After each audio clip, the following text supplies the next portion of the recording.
UFC 281 के बाद हमें अब वेट है UFC 282 का। और UFC 282 आएगी 11 दिसंबर को और ये इस साल का लास्ट फाइट कार्ड होगा UFC की तरफ से। और जो इसकी मेन इवेंट होगी वो होगी यिरी प्रोहात्स्का और ग्लोवर टेक्शेरा 2। यिरी प्रोहात्स्का और ग्लोवर टेक्शेरा के बीच में ये जो फाइट होगी ये बहुत ही जबरदस्त फाइट होने वाली है, क्योंकि ये लाइट वेट हिस्ट्री की one of the best fight होगी। इन दोनों के बीच में एक फाइट पहले भी हो चुकी है और उस फाइट के अंदर ग्लोवर टेक्शेरा को हराकर यिरी प्रोहात्स्का चैंपियन बन गया था। यिरी प्रोहात्स्का ने फाइनल राउंड के अंदर लास्ट की 2 मिनट के अंदर सबमिट कर दिया था किसको, हेडलॉक से ग्लोवर टेक्शेरा को, और यिरी प्रोहात्स्का नया चैंपियन बन गया था।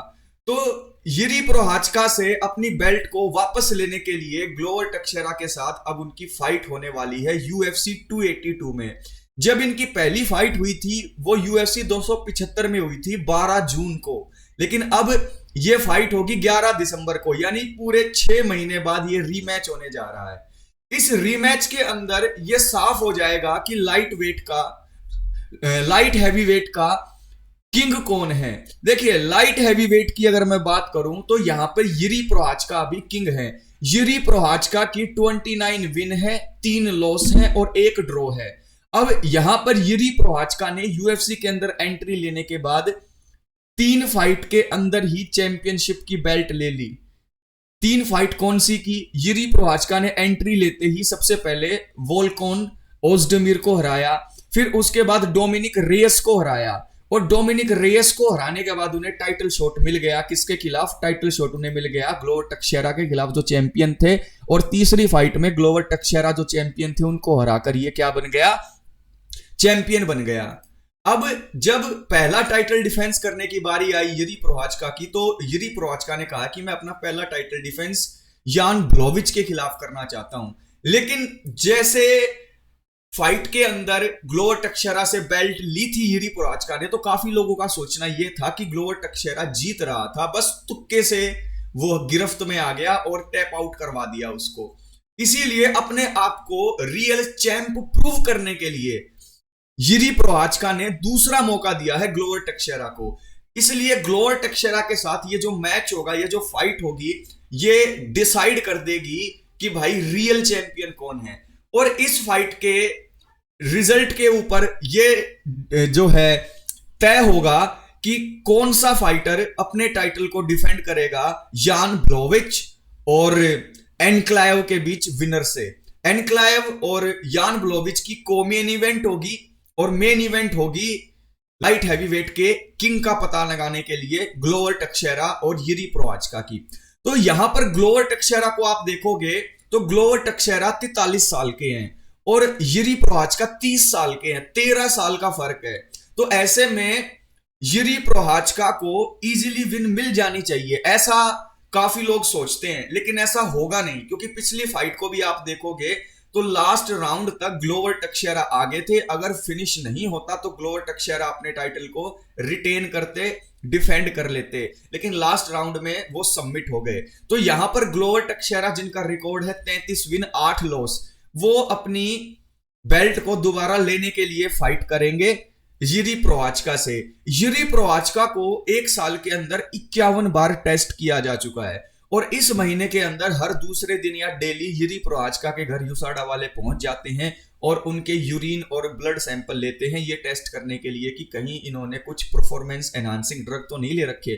तो यहां पर यिरी प्रोहात्स्का के सामने एक बहुत बड़ा चैलेंज है। उन्हें प्रूव करना है कि तीन फाइट के बाद जो मुझे चैंपियनशिप का मौका मिला और मैं चैंपियन बन गया, वो मैं कोई तुक्के से नहीं बना हूं, वो मैं एक लेजेंड को हराकर बना हूं। मैंने ग्लोवर टेक्शेरा को सबमिट किया, उसके बाद मैं चैंपियन बना। तो यहां पर लाइट हैवीवेट के रियल किंग का पता लगाने के लिए यह फाइट होगी और इस फाइट में से जो भी जीता उसकी नेक्स्ट फाइट होगी यान ब्लॉविच और एनक्लाइव के विनर से। तो ये फाइट मोस्ट इंपोर्टेंट होने वाली है। ग्लोवर टेक्शेरा की जहां तक मैं बात करूं तो ग्लोवर टेक्शेरा की स्ट्राइकिंग अच्छी है, लेकिन उनका ग्राउंड गेम बहुत तगड़ा है। ग्राउंड के अंदर उनकी ब्राजीलियन जुजुत्सु बहुत ही ज्यादा फ्लुएंट है, तो यहां पर यिरी प्रोहात्स्का को अपना ग्राउंड गेम तगड़ा करना पड़ेगा। दूसरी तरफ यिरी प्रोहात्स्का का जो फाइटिंग स्टाइल है वो काफी अनट्रेडिशनल है, यानी कि जो वो फाइट करते हैं जिस स्टाइल से, वो स्टाइल ऐसा है जैसा और किसी फाइटर का है नहीं। तो यहां पर स्टैंड अप फाइट में ग्लोवर टक्शेरा को बहुत ही ज्यादा तैयारी करनी पड़ेगी जिससे ये फाइट कंपिटेटिव हो सके। लेकिन चाहे कुछ भी हो, UFC 282 के अंदर जो मेन इवेंट होगी उसमें आपको ऑल आउट वार देखने को मिलेगा, बिल्कुल मैडनेस देखने को मिलेगी, क्योंकि ये दोनों फाइटर जब उतरेंगे रिंग के अंदर तो ये एक दूसरे को फिनिश करने के लिए ही उतरेंगे। ग्लोवर टक्शेरा की आप फाइट देख लो और यूरी प्रोहात्स्का की आप फाइट देख लो पहले वाली, तो उसमें 5 के 5 राउंड में अब ये खत्म होने वाला है, अब ये खत्म होने वाला है। कभी लग रहा था यूरी प्रोहात्स्का अब गया, कई बार लग रहा था ग्लोवर टक्शेरा अब गया, लेकिन फिर भी वो नॉकआउट नहीं हुए, लास्ट तक लड़ते रहे और दोनों ने कमबैक किया उस फाइट में। तो उस फाइट जैसी ही ये फाइट हमें देखने को मिल सकती है। अब आप लोग मुझे बताइए कि क्या 43 साल का वेल राउंडेड पावरफुल आदमी जीतेगा या 30 साल का यंग जो है प्लेयर जीतेगा?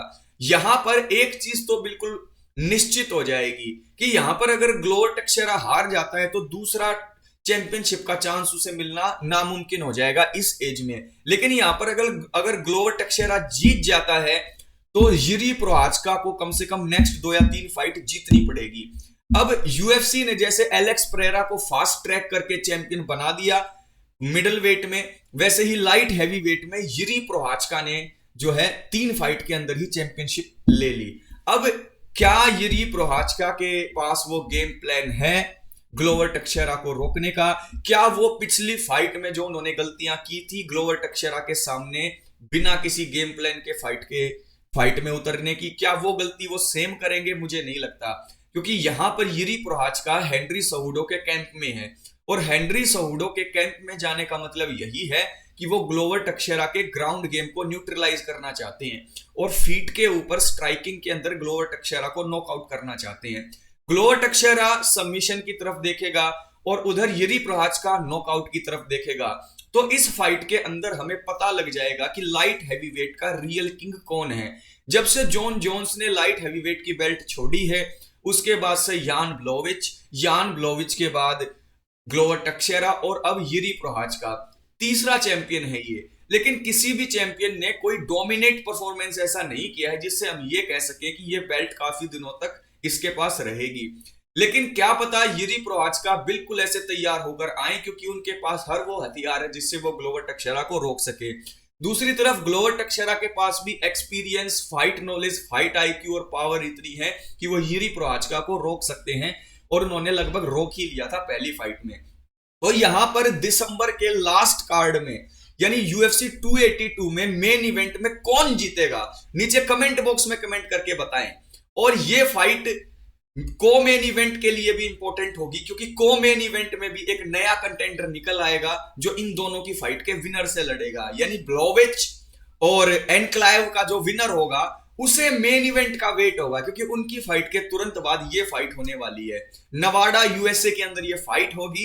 UFC 282 इस ईयर का लास्ट कार्ड होगा और ये कार्ड बहुत तगड़ा है, बहुत मजा आने वाला है। आप मुझे नीचे कमेंट बॉक्स में कमेंट करके बताइए कि क्या यूरी प्रोहात्स्का के जीतने के 100% चांस है या ग्लोवर टक्शेरा जैसे पहले फाइट में लड़ा था वैसी सेम फाइट करके जीत सकता है। यहां पर दोनों के चांस मुझे बराबर लग रहे हैं जीतने के। बस ये देखना पड़ेगा कि कौन ज्यादा जीतने के दम के साथ उतरता है, किसको भूख ज्यादा है जीतने की।